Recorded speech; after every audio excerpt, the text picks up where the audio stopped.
Opposition party के ही यहाँ पे छापा डालते हैं जब इलेक्शन होने वाले होते हैं। क्यों ऐसा एक भी बार नहीं होता कि बीजेपी के कोई भी नेता के यहाँ पे ईडी सीबीआई इलेक्शन के पहले नहीं आती? ममता बनर्जी अब इतने टाइम से जो बंगाल में रूल कर रही है, अब उसको भी तो हटाना है ना सर। ठीक है, अब उनको क्या लगा, सिर्फ एक ही हमारे पास में तरीका बच गया, ईडी सीबीआई। और बहुत अच्छा लगा मुझे ये चीज जान के कि ममता बनर्जी ने भी साइमल्टेनियसली वही जवाब दिया है कि तुरंत तुरंत ईडी आई है और उनके खिलाफ में सारी बयानबाजी हुई है कि ईडी कोर्ट गई है, कोर्ट में ममता बनर्जी भी पेश हुई। ठीक है, जितने भी मिनिस्टर थे टीएमसी के, सबने प्रोटेस्ट किया।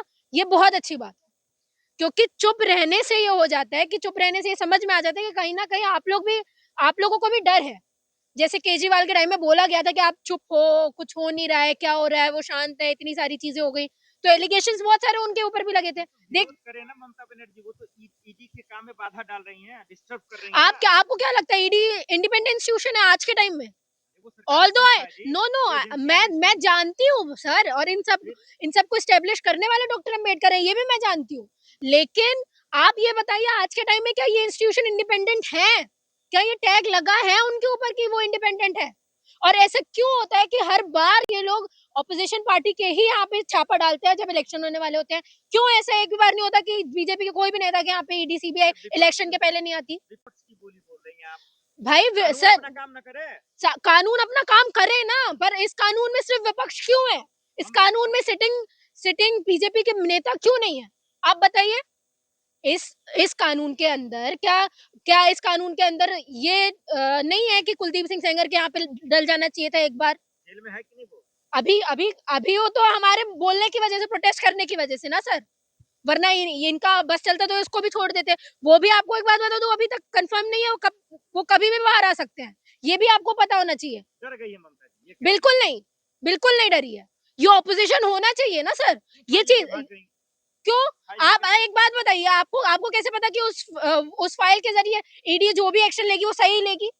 आपने भरोसा करके देखा ना केजरीवाल के टाइम में, क्या हुआ आप बताइए ना? बिल्कुल नहीं है, आज के टाइम में तो बिल्कुल भी एजेंसी के ऊपर कोई भी भरोसा नहीं है। एक्चुअली एजेंसी चल रही है कठपुतली की तरह, जो मोदी जी कर देते हैं, जो अमित शाह जी बोल देते हैं, और अमित शाह जी की बोली बोल देती हैं। प्रोटेस्ट करने आए लोगों को यहाँ अमित शाह जी की पुलिस हटा देती है, जैसे टीएमसी के नेताओं को बाहर से हटा दिया, अरेस्ट करके लेके गई। तो आप क्या कहना चाहते हो कि कोई भी विपक्षी पार्टी, कोई चाहे वो राहुल गांधी हो, ममता बनर्जी हो, केजरीवाल हो, किसी के ऊपर हक नहीं है कि आप उनके अगेंस्ट में ईडी को भेजें और वो प्रोटेस्ट भी करें? अगर आपको पता है ये चीज कि उन्होंने घपले किए हैं, ईडी ने जो छापा मारा है वो सही मारा है, तो आपको करने देना चाहिए प्रोटेस्ट करने से क्या हो जाएगा? जो आप एलिगेशंस लगा, समझ में आ गया, अब बचा इनके पास में ईडी सीबीआई, जैसे हर स्टेट में इन्होंने इलेक्शन से पहले किया हुआ है। अरविंद केजरीवाल हो, जितने भी लोगों, सिटिंग सीएम को अंदर डाल देना कितनी बड़ी बात है, ये आप भी समझ सकते हैं।